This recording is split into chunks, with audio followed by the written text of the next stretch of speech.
o mundo parou no início de 2020. De uma hora para outra, as pessoas tiveram que se isolar dentro de suas próprias casas para fugir de um vírus devastador. Era a pandemia da Covid-19. Ao contrário do que se imaginava, o drama não se resumiu a poucos meses. Estendeu-se de forma crítica até o final de 2021, mas o perigo esteve presente até o primeiro semestre de 2023. Muitos morreram.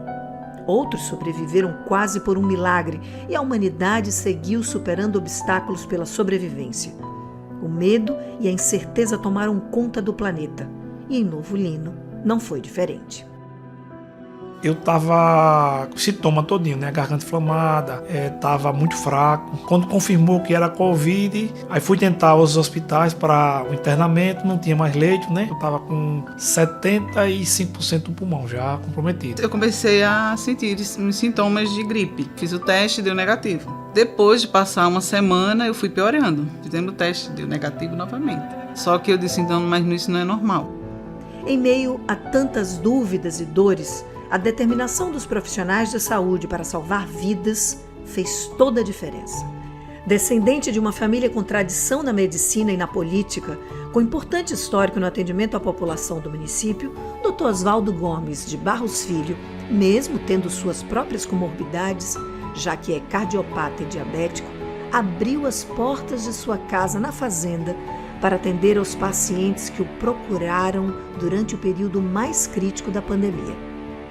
Eu, com a minha família, viemos para cá morar na fazenda, porque todo mundo assustado. Casos graves acontecendo no município, né, em dificuldade. E a gente começou a dar uma ajuda às pessoas. Primeiro por telefone e depois foram até a fazenda. Foi ele que constatou que eu estava com a Covid. Você está com a Covid. Fazer o exame, mas você está. Foi até um questionáriozinho passando as medicações da Covid, que salvou muita gente aqui. E eu sempre confiei nele, né? O que eu me perdi foi que eu demorei a aceitar que eu estava com a Covid. Se eu tivesse tomado essa medicação dele antes, eu não tinha chegado a nenhum ponto desse. Graças a Deus, né? Ele para nos ajudar, como médico. Ele orientou o meu esposo me levar imediatamente para eu fazer uma ressonância. 75% está no pulmão. E fui isolada no quarto, o Dr. Oswaldinho passou a medicação, fui tomando, pedi, Senhor, se for da tua vontade, me cura. Aí depois repeti o exame novamente, isso ficou em 25%, mas eu não sentia mais nada.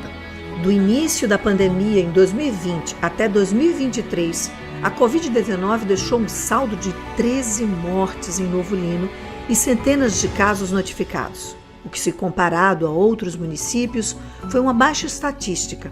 Com a pandemia, a economia mundial também foi afetada e o comércio de Novo Lino sentiu o impacto da retração. Até mesmo serviços essenciais, como supermercados, tiveram que se reinventar para não fechar as portas. O proprietário do Mercadinho Sorriso, Marcondes Mário, lembra, agora com alívio, dos dias difíceis que viveu para manter seu estabelecimento funcionando. De início foi o primeiro choque, né, que é aquela preocupação saúde. Funcionário não pôde vir, família de funcionário que adoeceu, a gente tinha que isolava um. Chegou o momento que teve que isolar quase todos. Temos que fazer entrega de pequenas coisas, porque a cidade pequena a gente não trabalhava com isso.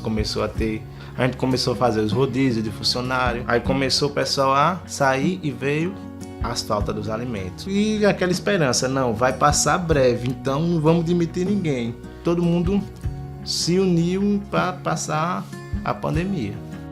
A profunda tristeza da perda de entes queridos e da lembrança daqueles dias de angústia só é amenizada pela gratidão ao acolhimento e à generosidade dos que se arriscaram para salvar vidas e dos que lutaram para manter a renda das famílias.